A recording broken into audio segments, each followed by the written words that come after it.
I'll briefly share with you here a link, which once you have access to the slides, this link will give you access to some of the curriculum that we've taken that the teachers developed, and we've really polished them up into a nice format for dissemination that you're welcome to use either with your K-12 students or teacher education purposes.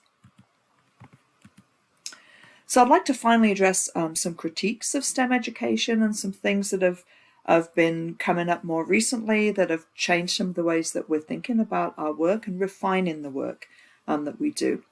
And so one of the critiques is that a lot of the ways we approach STEM are very focused on the technical, and that these are an orientation that is more conducive for our male students and our white students in our classrooms. So focusing on rockets to Mars, the fastest car possible, the tallest building possible, those kinds of things. Those approaches that we're not saying they're wrong, but they are going to simply attract the same students who are already attracted to STEM. And if we want to increase the number of students interested in STEM, and more importantly, diversify who sees themselves as moving into STEM, we need to think about the nature of the real world problems that we put in front of students and how they engage in them. So if we want to engage our female students and our students of color, we need to think about problems that have more of a communal orientation. So sustainability, healthcare, the environment, things like that. So we've started to think about that in our work as we want to improve access for our female students, etc. Another critique, I'll just share a few of these that are in the literature. STEM is often critiqued as being a deficit framework. And really that's saying just because we can do something from a technical sense, that doesn't mean we should do it.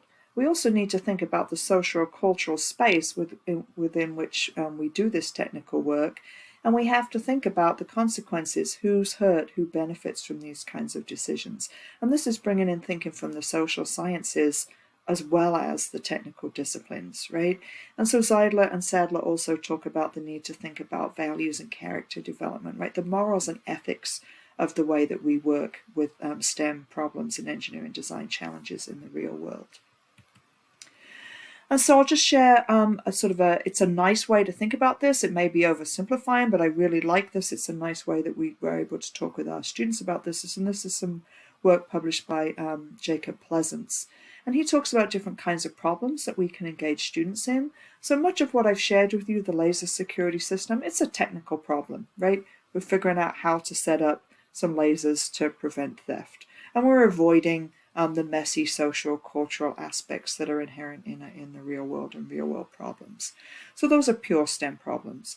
And what he introduces us to is what he calls STEM relevant problems. So we still address the technical issues, right? We're still working with our STEM disciplines, but we're also going to acknowledge the messiness, the social, political, and economic dimensions of real-world problems, and have those become part of students' decision-making as they engage in possible design solutions. And so for one of the ways that we've approached that, just as one example, some of you may be familiar with SSI, socio-scientific issues, right? That is one way that has been talked about in the literature, one way we found useful in our work to say, yes, there are scientific, engineering, technology aspects to this problem, but we also have to consider the ethical, the moral, the political spaces in which this problem resides so we can make informed decisions. And so I'll just give you an example of that, and you can see the citation there at the bottom. I know the citation is 2024. It's in early view right now, so if you want access to that article, you would be able to get it. And so this is an example of some work we did with one of our very diverse urban middle schools in town. And this was with 7th grade students. And we engaged them in a place-based, a real problem in their community with a company called Midwest Metal that was creating massive amounts of lead pollution in town. And students were able to engage in this scientifically, collecting samples, testing for lead, looking at where pollution was within their community, the impacts on their community, how to clean up, and then also engaging in the political debate that was happening at the time as to should we force Midwest Metal to close or relocate to a different space and do business in a different way.